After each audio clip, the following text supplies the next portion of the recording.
우리 함께 하나님 앞에 찬송 드리겠습니다. 나는 하나님을 예배하는, 나는 예배자입니다. 찬송 드립니다.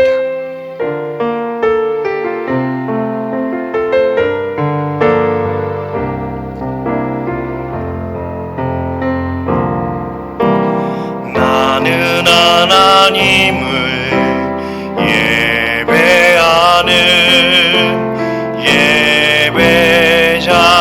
예배자입니다.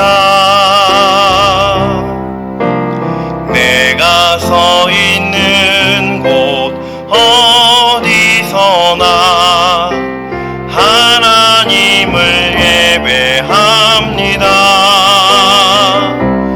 내 영혼 거룩한 은혜를 향하여 내 마음 완전한 하나님 향하여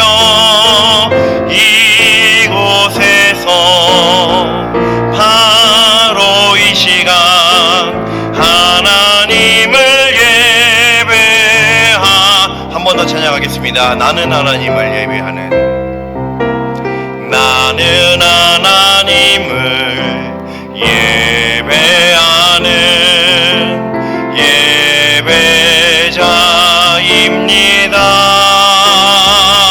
예배자입니다. 내가 서 있는 곳 어디서나 하나님을 예배합니다.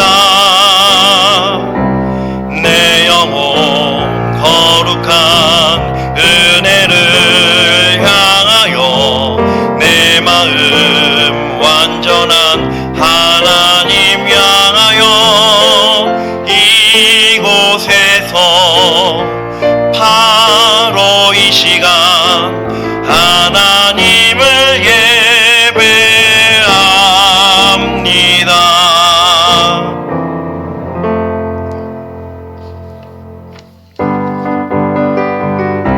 계속해서 우리 찬송을 부르세요. 함께 찬송 드립니다. 찬송을 부르세요. 찬송을 부르세요. 놀라운 일이 생깁니다. 찬송 부르세요. 기도를 드리세요. 기도를 드리세요. 놀라운 일이 생깁니다. 기도 드리세요. 서로 사랑하세요. 서로 사랑하세요. 놀라운 일이 생깁니다. 서로 사랑해요. 말씀을 들으세요. 말씀을 들으세요. 놀라운 일이 생깁니다. 1절부터 다시 한번 찬양하겠습니다. 찬송을 부르세요. 찬송을 부르세요. 찬송을 부르세요. 놀라운 일이 생깁니다. 찬송 부르세요. 기도를 드리세요. 기도를 드리세요. 놀라운 일이 생깁니다. 기도 드리세요. 서로 사랑하세요. 서로 사랑하세요. 놀라운 일이 생깁니다. 서로 사랑해요. 말씀을 들으세요. 말씀을 들으세요. 놀라운 일이 생깁니다. 말씀 들으세요. 사도신경으로 하나님 앞에 신앙 고백 드리겠습니다. 나는 전능하신 아버지 하나님, 천지의 창조주를 믿습니다. 나는 그의 유일하신 아들, 우리 주 예수 그리스도를 믿습니다. 그는 성령으로 잉태되어 동정녀 마리아에게서 나시고 본디오 빌라도에게 고난을 받아 십자가에 못 박혀 죽으시고 장사된 지 사흘 만에 죽은 자 가운데서 다시 살아나셨으며 하늘에 오르시어 전능하신 아버지 하나님 우편에 앉아 계시다가 거기로부터 살아있는 자와 죽은 자를 심판하러 오십니다. 나는 성령을 믿으며 거룩한 공교회와 성도의 교제와 죄를 용서받는 것과 몸의 부활과 영생을 믿습니다. 아멘. 찬송가 199장 찬송드립니다.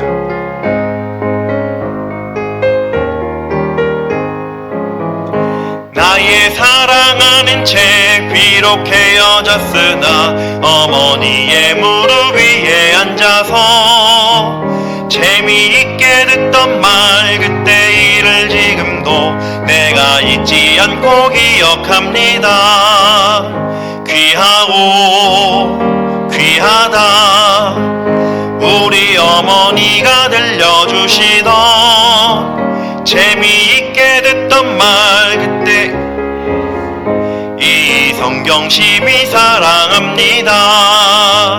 옛날 용맹스럽던 다니엘의 경험과 유대 임금 다윗 왕의 역사와 주의 선지 엘리야 바람 타고 하늘에 올라가던 일을 기억합니다. 귀하고 귀하다 우리 어머니가 들려주시던 재미있게 듣던 말이 책 중에 있으니 이 성경심이 사랑합니다. 예수 세상 계실 때 많은 고난 당하고 십자가에 달려 죽임 당한 일 어머니가 읽으며 눈물 많이 흘린 것 지금까지 내가 기억합니다. 귀하고 귀하다 우리 어머니가 들려주시던 재미있게 듣던 말이 책 중에 있으니 이 성경심이 사랑합니다.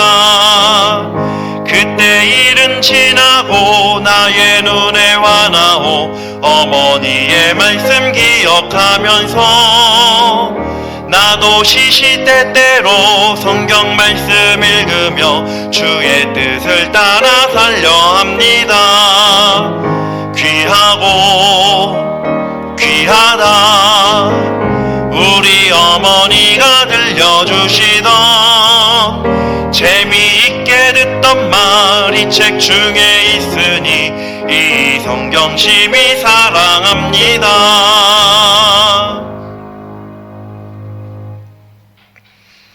은혜가 풍성하신 하나님, 하나님께서 저희들을 이처럼 사랑하시사 저희들 가운데 생명 허락하여 주시고 이 생명을 하나님 앞에 예배드림에 사용하게 하여 주시니 참으로 감사합니다. 저희들의 생명이 하나님께 쓰여지는 것은 오직 하나님께서 저희들에게 베푸신 크신 은혜인 줄 믿사오니 하나님 더욱더 풍성히 이 은혜를 저희들 내려주셔서 오직 하나님 앞에 온전한 예배자로 설 수 있도록 인도하여 주시옵소서. 하나님 세상 가운데 살아가면서 수많은 것들이 저희들을 넘어뜨리려고 하지만 그럼에도 불구하고 말씀을 굳게 부여잡으며 십자가 붙들고 온전히 예수님을 향하여 하나님을 향하여 나아가는 저희들 되길 간절히 소망합니다. 하나님께서 저희들의 능력되어 주시사 먼저 앞서가 주시고 저희들 그저 뒤따를 수 있는 믿음의 삶을 허락하여 주시옵소서. 그러기 위하여 하나님 오늘도 귀한 하나님의 말씀, 생명의 말씀 허락하여 주실 줄로 믿습니다. 하나님의 말씀을 들을 때에 온전히 믿는 믿음 있게 하여 주시고 온전히 하나님의 말씀을 믿을 때에 그 말씀대로 살아 순종할 수 있는 저희들이 다 될 수 있도록 역사하여 주시옵소서. 말씀대로 살아가는 것이 저희들의 능력 되길 소망하며 예수님의 이름으로 기도합니다. 아멘.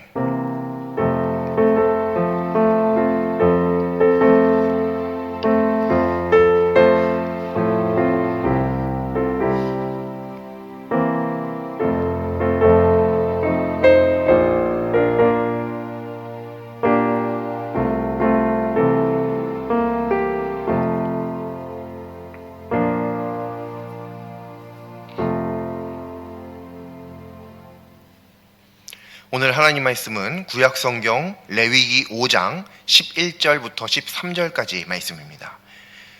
제가 가진 성경으로 구약성경 152쪽에 있습니다. 구약성경 152쪽 레위기 5장 11절부터 13절까지 말씀입니다. 레위기 5장 11절부터 13절까지 말씀 우리 합독하시겠습니다.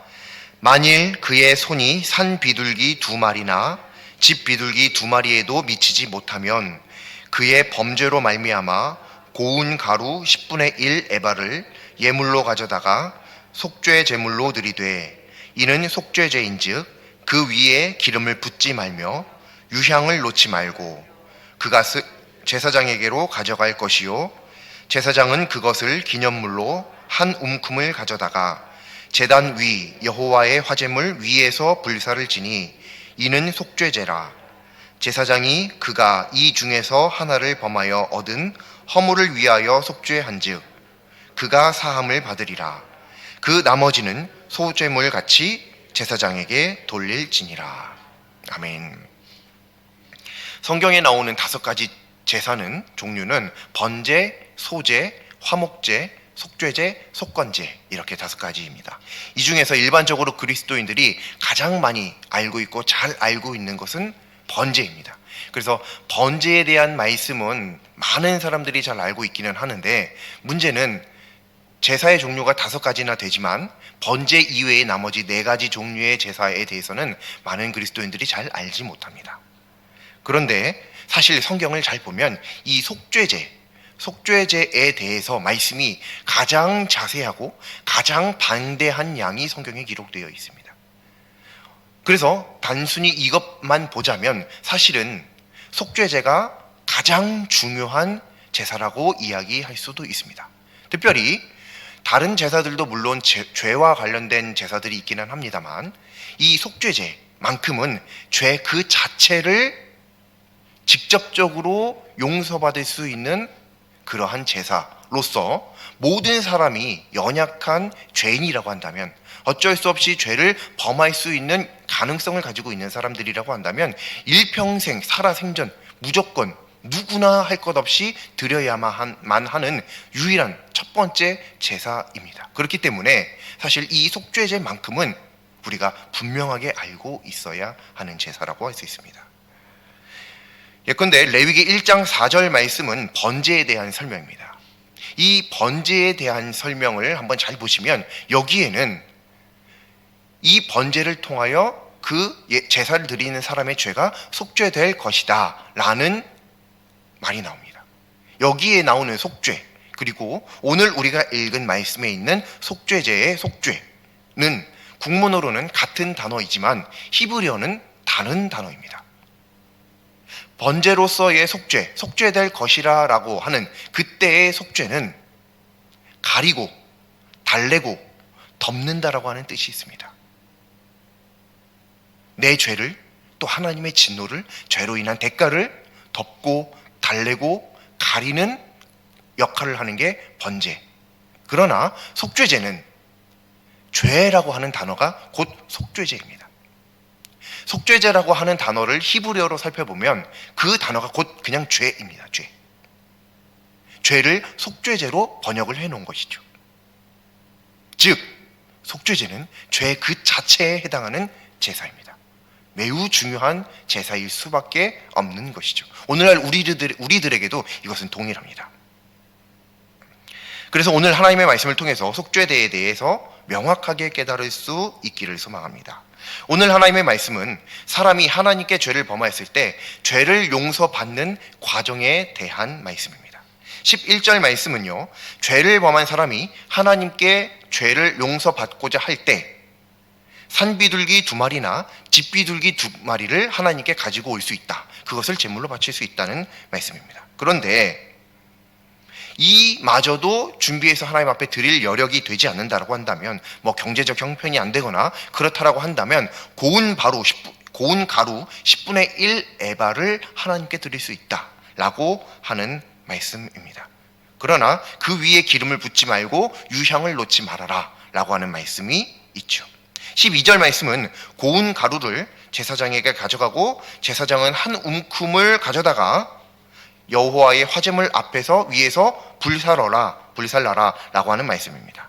그리고 13절 말씀은 11절 그리고 12절 말씀과 같이 제사장이 하나님께 그 죄를 범한 사람을 위해서 속죄할 때 죄가 용서될 것이다, 속죄받을 것이다 라고 하는 말씀입니다. 그리고 그 남은 가루는 소제물과 함께 제사장에게 돌리라 라고 하는 말씀으로 마무리가 됩니다. 여기까지가 오늘 함께 읽은 말씀입니다. 그런데 오늘 하나님의 말씀은 그저 이렇게만 파악하고 넘어가서는 절대 안 되는 말씀입니다. 왜냐하면 이 말씀은 굉장히 이상한 말씀이기 때문입니다. 그래서 오늘 말씀의 제목이 이상한 용서입니다. 이상한. 용서는 용서인데 굉장히 이상한 용서입니다. 속죄제가 죄 그 자체를 해결하는, 용서받을 수 있는 가장 직접적인 제사이니만큼 이 속죄제라고 하는 제사를 통해서 어떤 사람이든 자신의 죄를 용서받을 수 있습니다.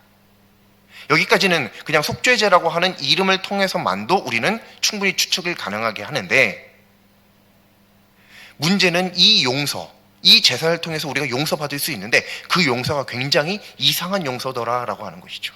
어떠한 측면에서 이상한 용서인가? 이것은 이 말씀을 굉장히 자세하게 읽어봐야 되고 또 다른 말씀과의 연관성 속에서 분명하게 살펴보아야만 우리가 알 수 있는 것입니다. 이것은 그래서 혼자 성경을 읽을 때는 누군가의 가르침을 받지 않고 그냥 혼자 성경을 읽어 내려갈 때는 이걸 발견하기가 사실 그렇게 수월하진 않습니다. 우리가 이 말씀 이전에 생각해 보면 좋을 것이 있습니다. 그건 뭐냐면 하나님께서 죄를 용서하시는 조건입니다. 죄를 용서하시는 조건. 우리가 어떻게 하면 하나님께서 우리 죄를 용서해 주실까라고 하는 것이죠. 성경엔 하나님의 절대 불변의 진리가 굉장히 많이 있습니다. 여러 가지가 있죠. 이 중 하나는 로마서 6장 23절 말씀과 같이 죄의 삭슨 사망이라는 말씀입니다. 이건 절대 불변의 진리입니다. 그래서 레위기 우리가 읽진 않았지만 17장, 이 뒤에 가면 17장의 말씀이 있는데요. 이 17장 11절 말씀과 같이 육체의 생명이 피에 있으므로 히브리서 9장 22절 말씀을 보면 피 흘림이 없은즉 사함이 없다라고 하나님께서 말씀하시죠. 즉 이 모든 말씀을 연관지어 보면, 꿰어 보면 결국 이야기는 무슨 말씀이냐면, 이 말씀은 죽지 않으면 죄를 용서받을 수 없다. 근데 그 죽음의 방법이 피를 흘리는 죽음이어야만 한다라고 하는 것이죠. 그래서 하나님께서는 사람이 얼마든지 출혈 없이 도축할 수 있음에도 불구하고 제물을 가지고 와서 거기서 제사를 드릴 때에 이 제물을 잔인한 방법으로 죽일 수밖에 없게끔 그렇게 명령하십니다. 여기에서 다시 우리는 한번 속죄제를 생각해 보겠습니다. 속죄제는 하나님께 죄 그 자체를 용서받을 수 있는 가장 직접적인 제사인데요. 그렇다면 속죄제를 위한 제사를 드릴 때 필요한 제물, 속죄제를 위한 제사를 드릴 때 필요한 제물의 종류는 무엇이 있을까요?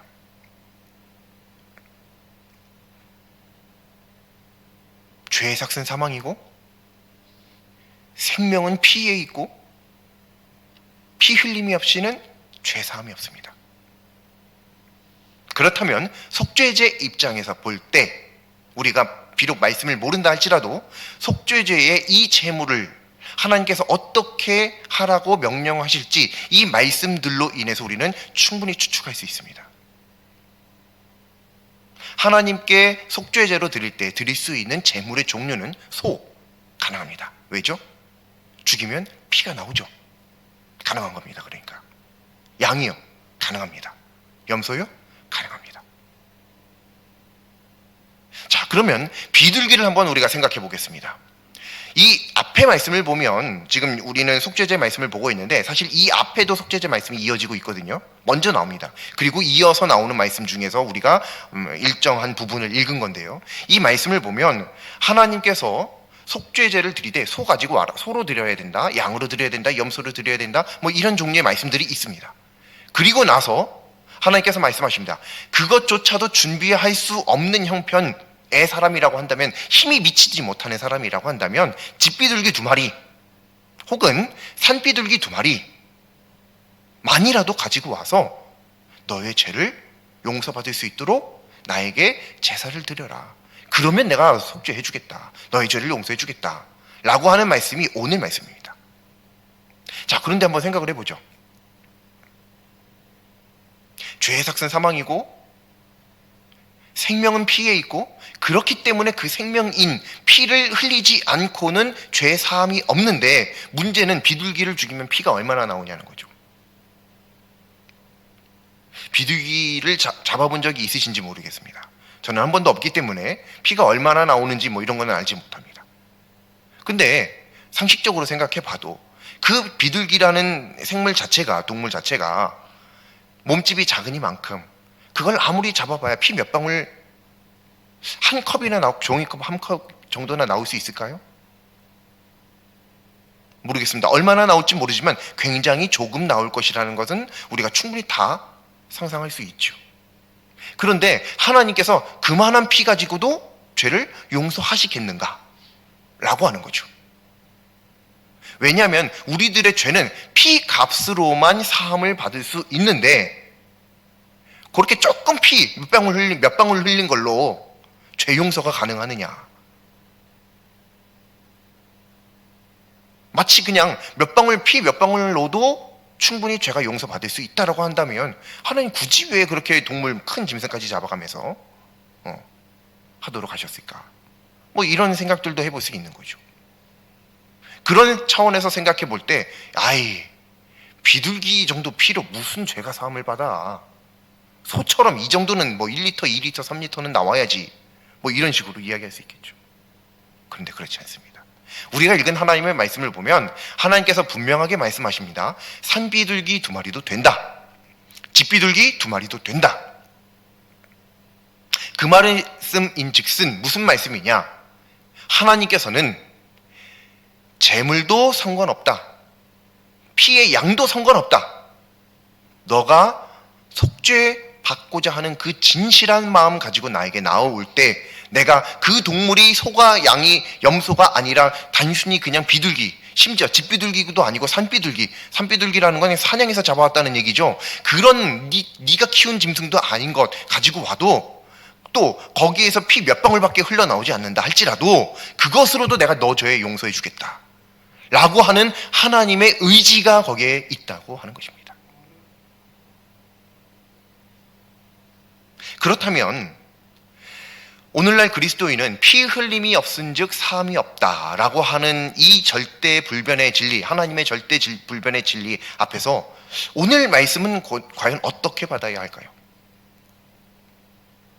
하나님께서 오늘 말씀에 말씀하십니다. 산비둘기 2마리 그리고 집비둘기 2마리에도 여력이 미치지 못하면, 그것조차도 준비할 수 없는, 건강이 허락하지 않고 재정 형편이 허락하지 않고 그랬을 때는 어떻게 해야 할지 말씀하시죠.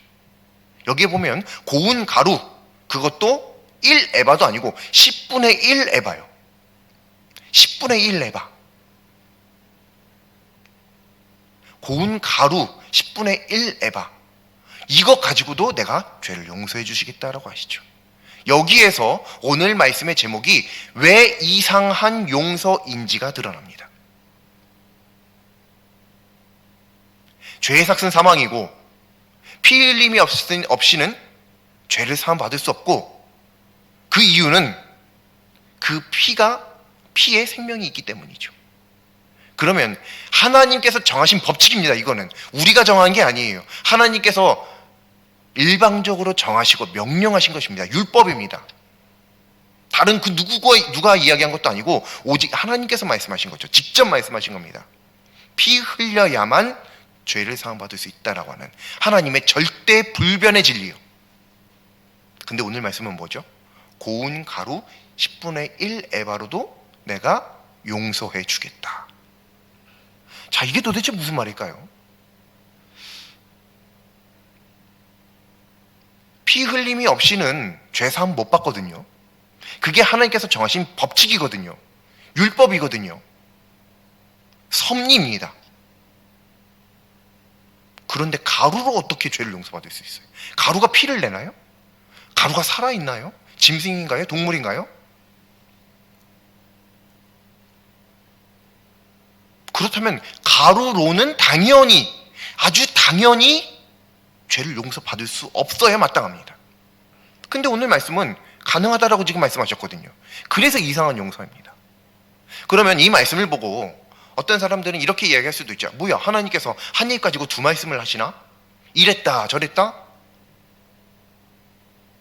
만약 그렇게 생각하는 사람이 있다고 한다면 그것은 굉장히 큰 오해입니다. 왜냐하면 하나님께서는 이 말씀을 통해서 우리들에게 전달하고 싶으신 것이 있으시죠. 자, 죄는 모든 사람이 짓습니다. 범합니다. 너나 나나 할 것 없이 모두가 다 죄인입니다. 그렇기 때문에 속죄죄를 일평생 한 번만 드려서는 또 안 되죠. 수도 없이 드려야 되는 게 우리네들 인생이란 말이죠. 그런데 그 중에서는 가난한 사람도 있을 거 아니겠어요? 그 중에서는 오늘 입고 있는 이 옷 한 장 이외에는 아무것도 없는 사람이 있을 수 있단 말이죠. 근데 문제는 그 사람도 죄는 지을 수 있다는 거예요. 성경에 보면 마음으로 지은 죄까지도 죄라고 말씀하시잖아요. 마음속으로 아무도 모르게 미워했는데 하나님께서 그걸 뭐라고 그러시죠? 살인한 거라고 그러시잖아요. 성경에. 마음속으로 아무도 모르게, 심지어는 그 당사자도 모르게 나 혼자만 알고 있는 이 미움을 하나님께서는 뭐라고 말씀하시냐면 살인한 것이다 라고 말씀하신다는 거예요. 그렇기 때문에 오늘 입고 있는 이 옷까지 한 장 가지고 있는 사람도 죄를 지을 수밖에 없고, 그 사람도 그 죄를 해결하기 위해서는 반드시 속죄죄를 드려야만 합니다. 그렇지 않으면 내가 죽어야 돼요. 죄를 가지고 그냥 죽는다는 것은 무엇을 의미하느냐? 천국에 가지 못한다, 하나님의 구원을 경험하지 못한다라고 하는 것이죠. 그런데 그런 사람은 얼마나 억울하겠어요. 자기가 안 드리고 싶어서 안 드리나요? 돈이 없는 걸요. 건강이 허락되지 않아서 비둘기를 못 잡겠는걸요. 어떻게 하겠어요? 누군가 보고 야, 저기 비둘기 좀 잡아줘, 나 속죄제를 드려야 되는데, 한 번은 그럴 수도 있겠죠. 근데 두 번, 세 번, 네 번, 어떻게 매번 그럴 수 있겠어요? 또 그 잡아달라고 하면 그냥 잡아줬으면 고마워 그러고 끝나나요? 내가 못하는 것을 도와줬으니만큼 일정 부분 어떤 성의 표시를 할 수도 있어야 되는 것이 사람의 마땅한 도리이잖아요. 그런 사람들은 억울하죠. 내가 드리고 싶지 않아서 안 드리는 게 아니라 내 형편이 그렇게 닿지 못해서, 내 손이 미치지 못하여 드리지 못하는데 이것이 곧 내가 지옥 갈 이유가 된다라고 한다니 얼마나 억울하겠어요. 그래서 하나님께서 예외를 두시는 겁니다. 이번에만큼은 다른 어떤 제사에도 없는 예외, 이것만큼은 비록 내가 피 흘림이 없이는 죄사함이 없다라고 하였으나 그런 사람에만큼은 내가 예외를 두고 가루라도 가지고 오면, 그것도 1에바도 아니고 10분의 1에바라도 가지고 오면 내가 그거라도 받고 용서해 주겠다. 자, 이게 무슨 뜻이냐면요, 하나님께서 어찌하든지 누구든지 최대한 그 어떤 극악무도한 죄를 지은 사람이라도 어떻게 해서든지 용서해 주시고 싶어 하신다는 거죠. 하나님의 애끓는 바람입니다. 용서하고 싶어 하시는 하나님. 근데 이게 이상한 것은 하나님의 율법에, 하나님의 정하신 법칙에 맞지 않거든요. 그래서 이상한 용서인 겁니다. 말도 안 되는 용서를 하나님께서 우리들에게 베푸시는 거예요. 하나님께서 우리들의 죄를 용서하기 위해서는 하나님의 율법을 예외를 두시면서까지도 용서해 주시겠다라고 하는 하나님의 이 애끓는 마음, 이 심정을 우리들이 알아야만 한다라고 하는 것입니다. 그게 어디에 드러나 있느냐? 이 속죄제에 드러나 있다라고 하는 거예요. 속죄제. 이 속죄제를 드릴 때 뭐 짐승을 어떻게 하고 뭐 이렇게 하고 저렇게 하고 뭐 잔인하니 안 잔인하니 뭐 무슨 짐승은 되니 안 되니 피가 얼만큼 나오니 안 나오니, 이건 우리들 사람들만 생각하는 거예요. 하나님은 그거 다 상관없습니다. 다 상관없어요. 하나님께서 딱 하나 생각하시는 건 뭐냐면, 야, 너 죄송하다고 한마디만 해라. 그럼 내가 용서해 줄게. 한마디만 하면 내가 용서해 줄게. 너 죄 인정만 해라. 그럼 내가 용서해 줄게. 너 그러면 천국 갈 수 있어. 이걸 계속 말씀하신다라고 하는 거죠. 그게 속죄제입니다. 그게 속죄제예요. 그렇기 때문에 어떠한 더럽고 추악한 그리고 무서운 잔인한 죄를 범했다 할지라도 정직하게 죄를 시인하며 그대로 하나님 앞에 나아가는 우리 모두가 될 수 있기를 소망합니다. 스스로 생각하기에도, 이거는 나 스스로 생각하기에도 이건 나라도 용서 안 하겠다 싶은 죄 있죠. 특히 이 죄가 어떤 죄인지는 그 다음 문제고, 이 죄가 내 평생에 걸쳐 범해왔던 죄라고, 반복적인 죄 있죠. 이때 우리들은 양심상 이건 나라도 용서 안 하겠다, 이 정도면. 비록 작은 죄이고 다른 사람들 아무도 모르는 나 혼자만 짓는, 마음속으로 짓는 이 죄이지만, 이건 그래도 하나님은 다 알고 계시는데 문제는 나라도 이거는 용서 안 하겠다. 맨날 이것 때문에 회개하고 맨날 이것 때문에 눈물 흘리고 돌아가서 또 하고 하는데, 이건 나라도 안 되겠네. 그런 생각 해보신 적 있으시죠? 아마 양심적인 분들이라면 누구나 다 이런 생각은 해봤을 겁니다. 이건 양심이 있기 때문에 그래요. 근데 문제는 하나님을 믿을 때는 양심마저도 버려야 됩니다. 양심마저도 버리라는 얘기는 양심을 무시하라는 얘기가 아니라 양심을 뛰어넘을 수 있어야 된다는 거죠. 그 양심조차도 만드신 분이 누구냐? 하나님이시라는 사실입니다. 그 양심을 만드신 하나님께서 양심 필요 없고 그냥 네가 100번이든 1000번이든 10,000번이든 잘못했다고만 하면 내가 용서해 줄게. 이게 하나님이십니다. 하나님께서 용서하지 못할 죄는 세상에 존재하지 않습니다. 그러니 하나님 앞에 나아갈, 예수님 앞에 나아갈, 십자가의 앞에 나아갈 담력을 얻는 우리 모두 될 수 있기를 소망합니다. 참 좋으신 이 하나님을 보면서 그리스도인이라면 반드시 깨달아야만 하는 하나님의 성품이 한 가지 있습니다. 생명이 율법보다 중요하다는 것입니다. 이 율법 하나님께서 정하신 것입니다. 죄의 삭은 사망이다. 하나님께서 정하셨습니다. 절대불변의 진리입니다. 생명이 피에 있다. 절대불변의 진리입니다. 그리고 하나님께서 정하셨습니다. 그렇기 때문에 이 생명인 피를 흘리지 않고는 죄사함이 없다. 절대불변의 진리입니다. 하나님께서 정하신 것입니다. 그런데 이 율법, 이 절대불변의 진리조차도 하나님 앞에 생명보다 중요하지 않습니다. 우리들의 생명보다 중요하지 않습니다. 심지어 이것은 예수님의 생명보다도 중요하지 않습니다. 우리들의 생명이 예수님의 생명과 어떻게 감히 저울질할 수 있겠어요? 그런데 하나님은 저울질하고 말고 할 것도 없이 단번에 예수님을 잡아 죽이십니다. 약간 어폐가 있는 말일 수 있으나 잘 생각해 보면요, 예수님은 삼위일체 하나님과 동등된 분이십니다. 하나님의 본체이신 분이십니다. 그런데 그 예수님이 죽으셨다라고 하는 것은 무엇이냐면 곧 하나님이 스스로 자기 목숨을 끊었다라고 하는 말이죠. 신이 자기 목숨을 스스로 끊는다라는 것, 이 발상 자체가 이상한 발상이죠. 말도 안 되는 발상입니다. 이런 게 성경에 있습니다. 바로 이것을 가능케 하신 분이 하나님이십니다. 그 하나님께서 우리들의 생명 구하고자 자신의 생명까지 버리십니다. 그 유일한 독생자이신 예수님의 생명까지 버리십니다. 이로써 확실하게 우리는 얘기할 수 있죠. 하나님 앞에 생명과 율법 중 더욱 중요한 것은 생명이다. 누구든지 이의 반론을 제기할 수 없습니다. 성경엔 그렇게 나와 있기 때문에요. 이와 같이 하나님은 어떠한 율법, 비록 자기가 직접 제정하신 율법이라 할지라도 그 율법보다 생명을 더 소중히 여기시는 분이십니다. 그렇다면 하나님을 닮아가야 하는, 하나님의 제자된, 하나님의 자녀된 우리들의 삶은 과연 어떠해야 할 것인가? 너무 뻔하죠. 이것이 하나님의 성품입니다. 우리가 그 하나님의 성품을 따라서 우리도 율법보다 생명을 더욱더 중히 여겨야 할 줄로 믿습니다. 그러므로 율법을 지킨답시고 사람을 죽여서는 안 됩니다. 하지만 오늘날 수많은 그리스도인이 또 교회가 이 율법 때문에 율법 지키느라고 사람을 죽이고 있습니다. 이 율법 지키느라고 사람에게 수치를 안겨줍니다.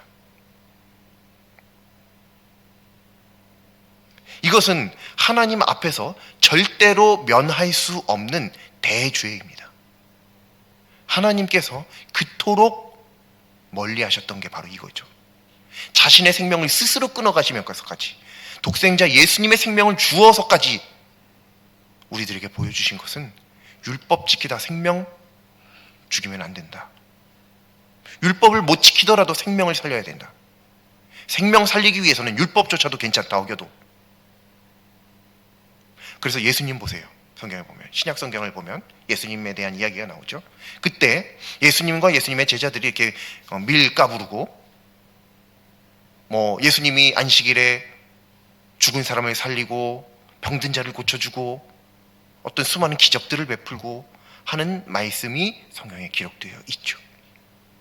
하나님의 이 안식일 법에 의하면, 율법에 의하면 예수님 안식일법을 범하신 것이 맞습니다. 우리는 이 말씀을 보면서 예수님께서 율법을 어긴 게 아니라고 혹시 생각을 하는 경우가 있을지 모르는데요, 그렇지 않습니다. 예수님 명백하게 안식일을 어긴 것입니다. 안식일을 어기면 죽어야 됩니다. 근데 어떻게 예수님은 안식일을 어기실 수 있었을까요? 그리고 안식일을 어기셨음에도 불구하고 어째서 죽지 않을 수 있었을까요? 물론 이 모든 것들이 결과적으로 다 혼합이 되어서 예수님을 죽게 만들기는 했으나 왜 그런 일이 그때 발생하지 않았을까? 예수님께서 언제 그렇게 하셨는가를 한번 살펴보세요. 성경 전체를 보고 단 한 곳도 예외 없이 알 수 있습니다. 예수님은 생명을 살릴 때에만 안식일을 어기셨습니다. 생명을 살리기 위해 안식일을 어기신 거예요. 예수님도 그러하셨고 하나님도 그러하셨습니다. 직접 세운 언약, 양, 염소, 소, 그래 비둘기도 돼. 어쨌든 피가 한 방울이라도 나오긴 나올 테니까요. 근데 말도 안 되죠. 어떻게 고운 가루 10분의 1에다가 죄를 용서할 수 있단 말이에요. 이건 불가능한 일입니다. 이 불가능한 예외를 두신 것은 하나님께서 생명을 살리고자 하심이라는 것이죠.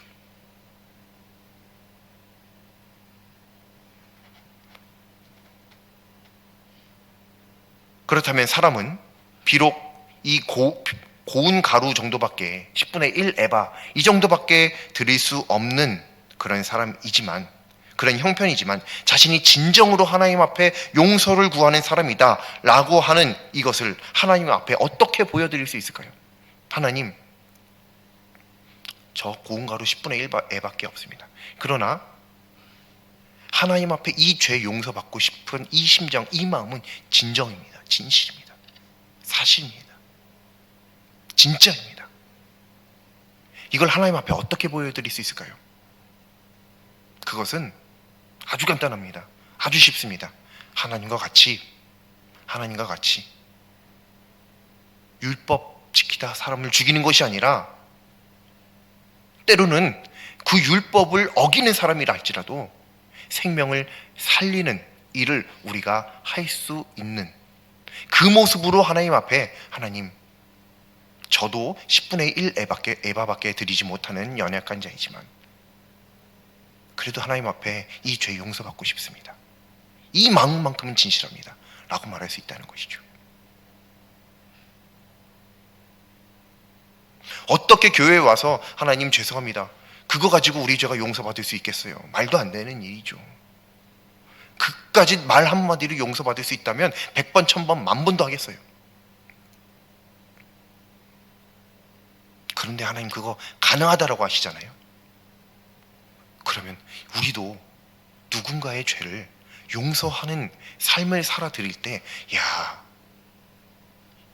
이 사람이, 너가 정말로 그 죄 용서받고 싶어 하는구나 라는 것을 하나님께서 보시고 아시지 않겠느냐는 것입니다.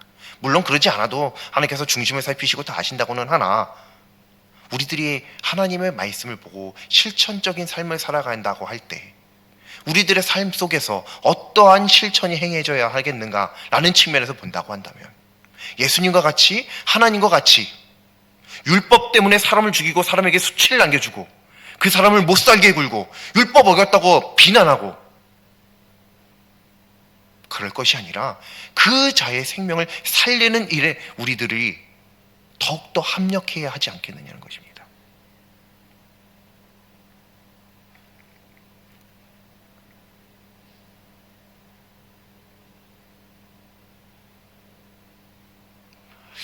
한 2, 3주 전인가요? 3주 전? 4주 전?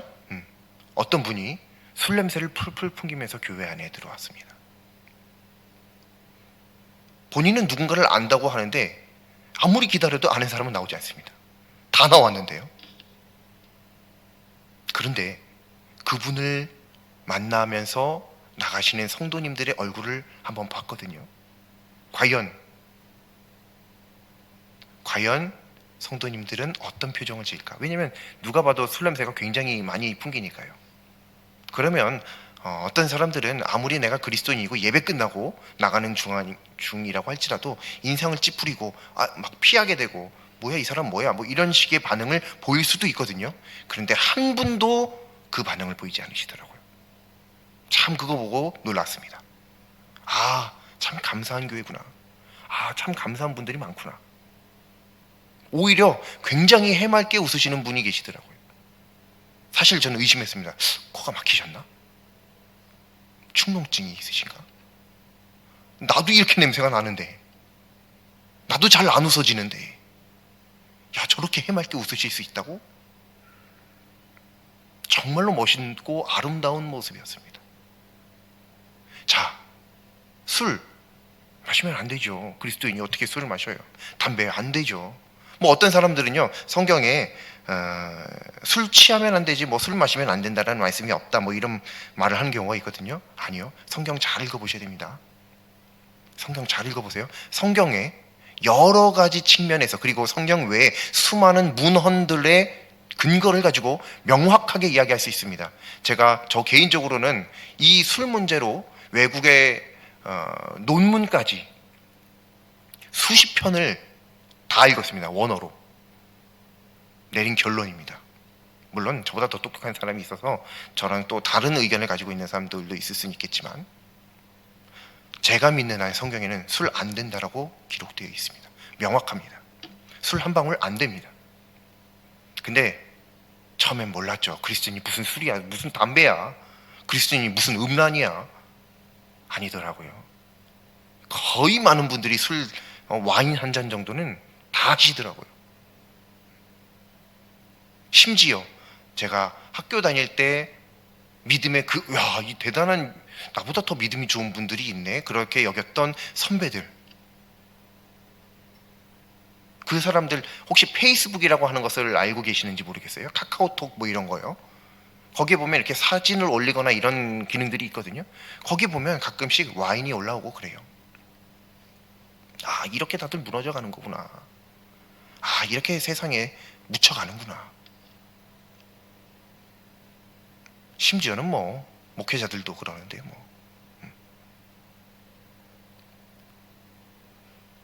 이렇게 율법을 어기는 자들 우리가 발견하면 뭐라고 하겠어요? 네가 목사야? 너가 성도야? 대번에 그렇지 않겠어요? 대번에 그럴 거죠. 거의 대부분은 그렇습니다. 근데 오늘 속죄제에 대한 하나님의 말씀 속에서 내 죄가 용서받으려면 그 사람의 죄를 우리가 용서할 수 있어야 된다 라고 하는 것을 깨달을 수 있습니다. 분명히 죄인데요? 맞아요, 당연히 죄죠. 그건 누가 봐도 죄예요. 알아요. 죄인 걸 몰라서 그러는 게 아니에요.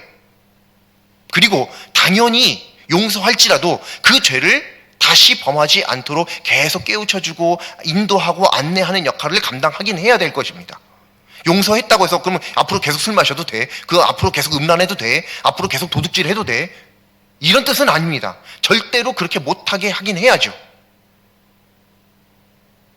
요즘 그런 측면에서 굉장히 뜨거운 이슈에 떠오르고 있는 것, 떠오르긴 지 되게 오래됐죠. 사실 그게 뭐예요? 동성애예요.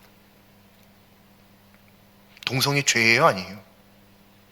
어떻게 성경을 보는데 도대체 어느 성경을 보면 동성애가 죄라고 아니라고 말할 수 있어요? 그런 말씀은 없습니다. 그러나 동성애자가 교회 안을 찾아왔을 때 배척해야 할까요? 그럼 배척하지 않는다고 해서 그럼 동성애 앞으로도 더 열심히 하세요, 화이팅! 이래야 되나요? 아니죠. 아니에요. 받아들이긴 해야 됩니다. 그러나 받아들임에도 동시에 우리가 할 수 있는 것은 무엇이냐면 그가 동성애에서 빠져나올 수 있도록 늘 말씀으로 권면하고 안내하고 도움을 주고 기도하고 중보하고 대신 울어주는 역할을, 대신 무릎 꿇는 역할을 감당해야만 한다는 것입니다. 그게 동역자라고 하는 것이고, 그게 이 속죄의 죄를 믿는 그리스도인의 합당한 모습이라는 것이죠. 그렇게 하긴 하지만 당연히 그것을 죄라고 우리가 인식하고 알고 가르치고 하긴 해야지만, 동성애자가 찾아왔을 때 그렇다고 해서 우리가 율법대로 이 쳐 죽일 놈, 돌로 쳐 죽일 놈, 그러면 안 된다라고 하는 것이에요. 그거는 아닙니다. 그거는 아니에요. 그 어떤 자가 음란한 죄를 저질러도, 그 어떤 자가 거짓된 죄를 저질른다 할지라도, 그 어떤 자가 내게 손해를 입혔다 할지라도, 내 마음을 아프게 했다 할지라도 그를 율법대로 한답시고 수치를 주고 비난하고 욕하고 때리고 죽여서는 안 된다고 하는 거예요. 그건 하나님께서 보여주시는 이 성경 말씀에 명확하게 반하는 모습입니다. 그건 그리스도인의 삶의 모습이 아닙니다. 우리 교회에서만큼은 그런 모습 없어야 됩니다. 우리가 서로 그런 죄 지었어? 야, 나는 사실 나도 이런 죄 지은 적 있어. 그래도 나보다는 낫네. 괜찮아, 힘내. 대신 우리 다음번에 같은 죄 짓지 않도록 너가 날 좀 도와줘. 그리고 나도 널 좀 도와주고, 우리 이렇게 하면서 서로 함께 이겨나가보자. 그래서 이 아름다운 교회 한번 만들어가보자. 정말로 그냥 말만 맨날, 기도만 맨날 그렇게 하는 게 아니라 정말로 실제적으로 그런 교회 한번 만들어보자.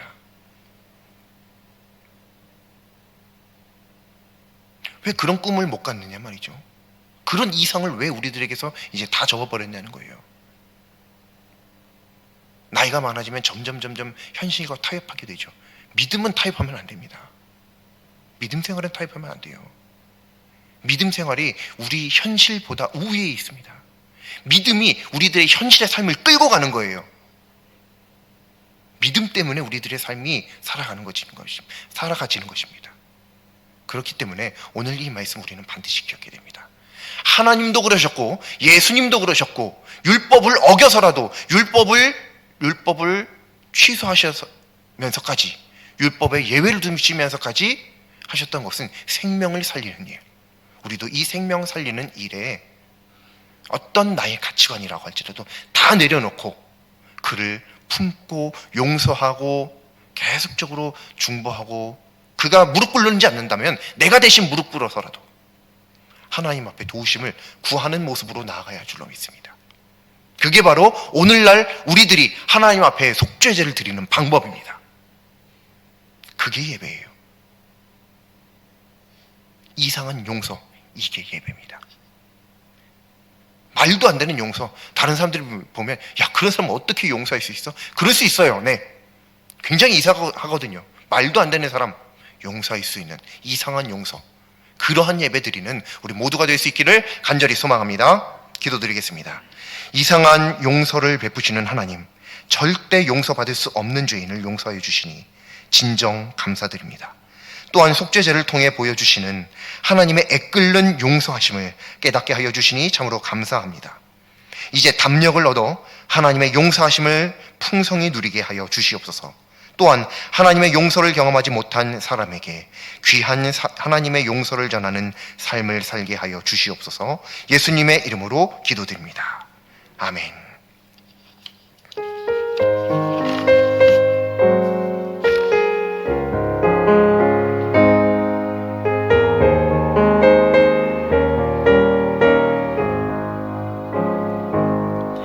내 영혼의 그 깊은 데서 맑은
평화가 넘쳐남은 주의 큰 복을 받음이라.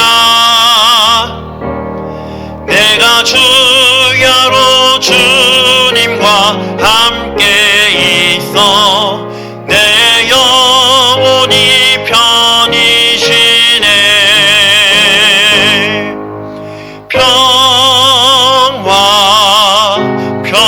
평화로다 하늘 위에서 내려오네.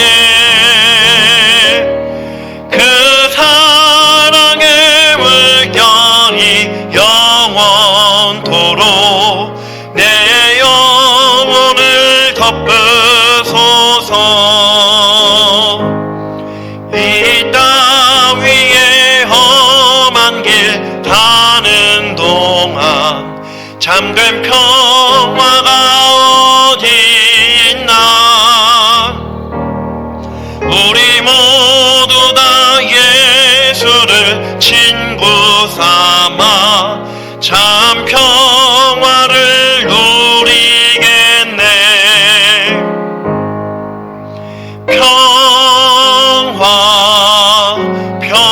평화로다 하늘 위에서 내려오네. 그 사랑의 물결이 영원토록 내 영혼을 덮으소서. 하늘에 계신 우리 아버지, 아버지의 이름을 거룩하게 하시며 아버지의 나라가 오게 하시며 아버지의 뜻이 하늘에서와 같이 땅에서도 이루어지게 하소서. 오늘 우리에게 일용할 양식을 주시고 우리가 우리에게 잘못한 사람을 용서하여 준 것 같이 우리 죄를 용서하여 주시고 우리를 시험에 빠지지 않게 하시고 악에서 구하소서. 나라와 권능과 영광이 영원히 아버지의 것입니다. 아멘.